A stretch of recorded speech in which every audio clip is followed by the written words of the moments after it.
लोकसभा में विधानसभा में ही तो अधिकार मिलते हैं और वहीं छीने जाते हैं। सड़कों पर केवल आंदोलन किए जाते हैं, सड़कों पर आंदोलन कर अधिकार नहीं मिलते।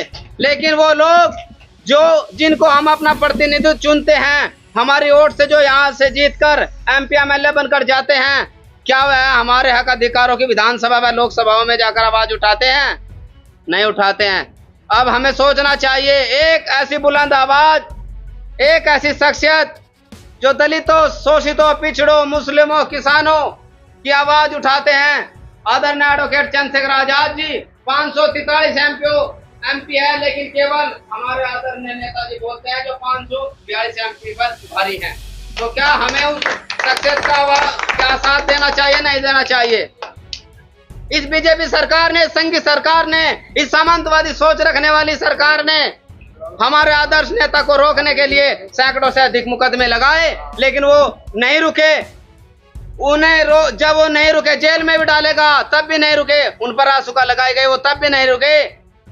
उनको रोकने के लिए आखिरी क्या होता है? आदमी की जान लेना। उनकी जान लेने के लिए देवबंद में भी गोलियां चलाई, लेकिन फिर भी मेरे बुजुर्गों का आशीर्वाद, सतगुरु महाराज का आशीर्वाद, इस तमाम बहुजन लोगों की दुआएं का आशीर्वाद हुआ, इन दुआएं काम आई।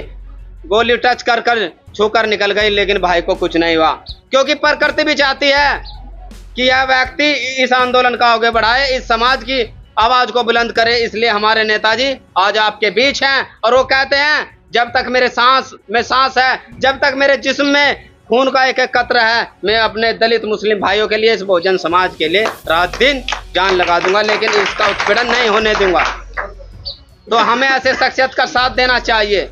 समाज के लोगों, हमारे अंदर भी दर्द है। हम किसी राजनीतिक नेता के बेटे नहीं हैं, हम किसी साहूकार के बच्चे नहीं हैं, हम किसान मजदूर की औलादे हैं। लेकिन हमें दर्द होता है जब हमारे माँ बहन बेटियों का अपमान होता है और ये बीजेपी सरकार जुल्म करने वालों का साथ देकर उनकी पंचायतें करती है और हमारे साथ कोई भी खड़ा नहीं होता।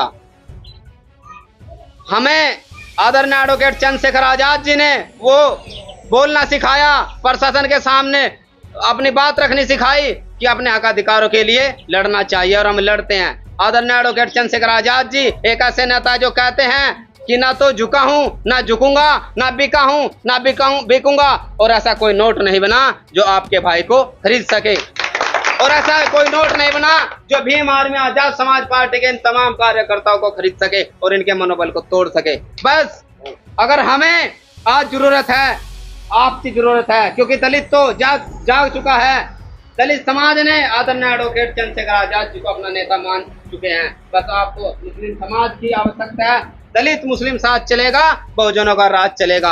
अब आज एक मंच पे आ जाओ, हमें मंच मिल चुका है आजाद समाज पार्टी के नाम पर, हमें नेता मिल चुका है चंद्रशेखर आजाद जी के नाम पर। क्योंकि अगर एक नेता होगा और एक विचारधारा होगी तो आप इस देश की सत्ता पर राज करोगे।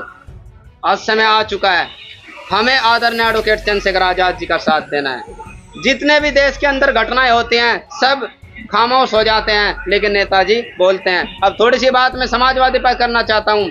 तमाम मुस्लिम लगातार समाजवादी पार्टी को वोट देता आ रहा है, लेकिन आपको उदाहरण के तौर पर देना चाहता हूँ। आजम खां की एक यूनिवर्सिटी थी, उस यूनिवर्सिटी को खत्म किया गया। उसमें बहुत ही थोड़ी फीस देकर अपने समाज के बच्चे अच्छी शिक्षा प्राप्त करते थे। क्या उस नेता ने, अखिलेश यादव ने आदरणीय आजम खां के लिए आवाज उठाई? क्या वो जेल में थे, उनसे मिलने गए? नहीं गए ना। लेकिन हमारे आदरणीय नेताजी एडवोकेट चंद्रशेखर आजाद जी आजम खां से मिलने गए। तो ये गंभीर विषय है। सोचना हम लोगों का है कि जो लोग केवल वोट के लिए हमारे पास आते हैं, सत्ता के लालच में हमारे पास आते हैं, हमें उनका साथ देना है या हमें उस शख्सियत का साथ देना है जो हमारे लिए रात दिन संघर्ष कर रहा है।